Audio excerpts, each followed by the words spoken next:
one dance, baby. That one dance. Zanura sayang, akan kuceritakan sebuah kisah. Kisah tentang perjalananku menemukan dirimu. Suatu hari aku berjalan bersama Renal, temanku. Kami menyusuri jalanan menjual manisan yang telah aku siapkan. Aku melihat seorang anak kecil yang membawa kaleng sedang berkeliling dari satu mobil ke mobil yang lain di sebuah lampu merah.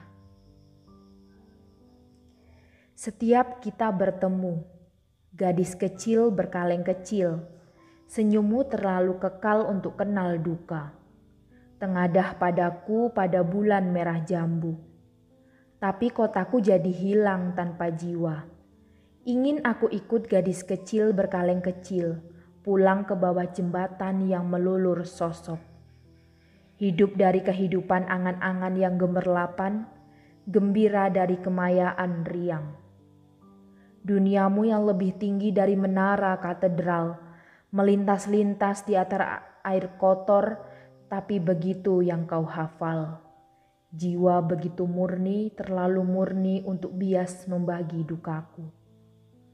Kalau kau mati gadis kecil berkaleng kecil, bulan di atas itu tak ada yang punya. Dan kotaku, kotaku, hidupnya tak punya lagi tanda. Aku menunduk Ra. Sungguh pemandangan yang memilukan ya. Seorang gadis kecil yang seharusnya belajar di sekolah dengan semua fasilitas yang ada, bermain bersama teman dan bercanda tawa, malah berjuang sendiri demi mencari sesuap nasi. Aku mendengus, mengusap dahi. Renal menepuk pundakku untuk menguatkanku. Kala itu aku benar-benar merasa perih, mengingat aku yang juga tak pernah mengenyam bangku sekolah. Ku pejamkan mata seraya berdoa supaya Tuhan selalu memberikan jalan. Kepada pemeluk teguh, Tuhanku, dalam termangu aku masih menyebut namamu. Biar susah sungguh mengingat kau penuh seluruh. Cahayamu panas suci, tinggal kerdip lilin di kelam sunyi. Tuhanku, aku hilang bentuk remuk. Tuhanku, aku mengembara di negeri asing. Tuhanku, di pintumu aku bisa mengetuk. Aku tidak bisa berpaling. Aku menghembuskan nafas, meyakinkan diri aku bisa menjalani semua ini. Aku pun melanjutkan perjalanan Ra. 1-2 pembeli datang menghampiriku. Hingga sore hari daganganku mulai habis. Aku duduk di pinggiran trotoar menghitung uang yang kudapatkan. Alhamdulillah Ra, hasilnya lumayan. Aku bagi dengan Renal karena dia yang telah membantuku. Semenjak hari itu ada yang janggal Ra. Renal tidak pernah datang membantuku lagi. Sehari 2 hari seminggu kutunggu, tak ada kabarnya. Kuputuskan siang itu aku pergi mengunjungi rumahnya di bantaran sungai. Kulihat bendera kuning berkibar. Perasaanku mulai tak tenang Ra. Perlahan aku masuk ke rumahnya dan mengetuk pintu. Terlihat ibunya sedang menangis sembari memeluk foto temanku itu. Aku langsung bertunduk lemas dan ayahnya datang menghampiriku. Mengatakan bahwa Renal mengalami kecelakaan seminggu yang lalu. Malam itu aku duduk sendirian di depan rumah, mengenang kisah tentang kami berdua. Kami sama pejalan larut, menembus kabut, hujan mengucur badan, berkakuan kapal-kapal di pelabuhan. Darahku mengental pekat, aku tumpat pedat. Siapa berkata-kata, kawanku hanya rangka saja. Karena dera mengelucak tenaga. Dia bertanya jam berapa, sudah larut sekali, hilang tenggelam segala makna dan gerak tak punya arti.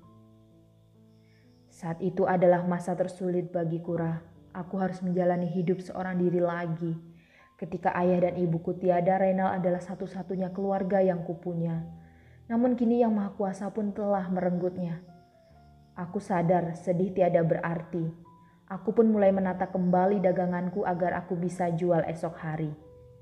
Waktu terus berlalu, usiaku sudah memasuki 26 tahun. Kini aku tak lagi berjualan manisan keliling. Aku sudah memiliki ruko dan hunian yang layak. Hidupku sudah membaik, Ra. Harta, kenyamanan, dan juga segalanya telah kumiliki. Sore itu aku pergi ke pelabuhan tempat biasa aku dan Renal menghabiskan waktu. Aku mengenang semua momen indah bersamanya.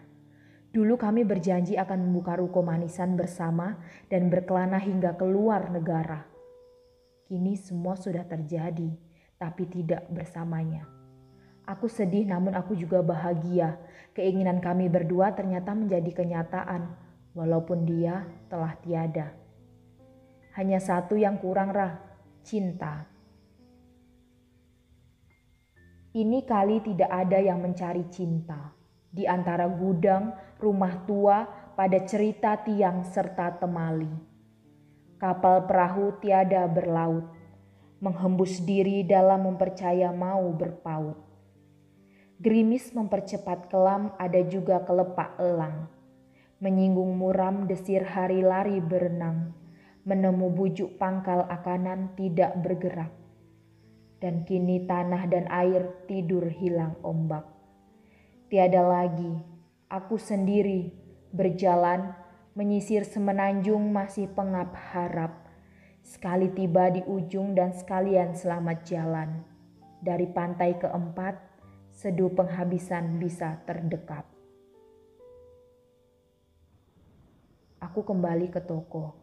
Siang itu tokoku ramai sekali dengan pembeli. Cuaca memang sedang sangat terik, cocok jika menghabiskan waktu sembari menikmati manisan. Kulihat seorang wanita berbaju merah dengan rambut lurus yang terurai datang memasuki tokoku. Tatapannya mengalihkan perhatianku. Untuk pertama kalinya jantungku berdegup kencang tanpa henti. Wanita itu melemparkan senyum kepadaku bagaikan anak panah yang membuatku merasa mati saat itu juga. Kau tahu siapa itu, Ra? Itulah dirimu. Zanura Pianka, seorang wanita yang melengkapi satu pencapaian yang kurang dalam hidupku, yaitu cinta. Sejak itu aku berjanji akan memberikan seluruh cintaku yang sederhana kepada wanita luar biasa yang mampu memporak-porandakan jiwa. Aku ingin mencintaimu dengan sederhana, dengan kata yang tak sempat diucapkan kayu kepada api yang menjadikannya abu. Aku ingin mencintaimu dengan sederhana, dengan isyarat yang tak sempat disampaikan awan kepada hujan yang menjadikannya tiada.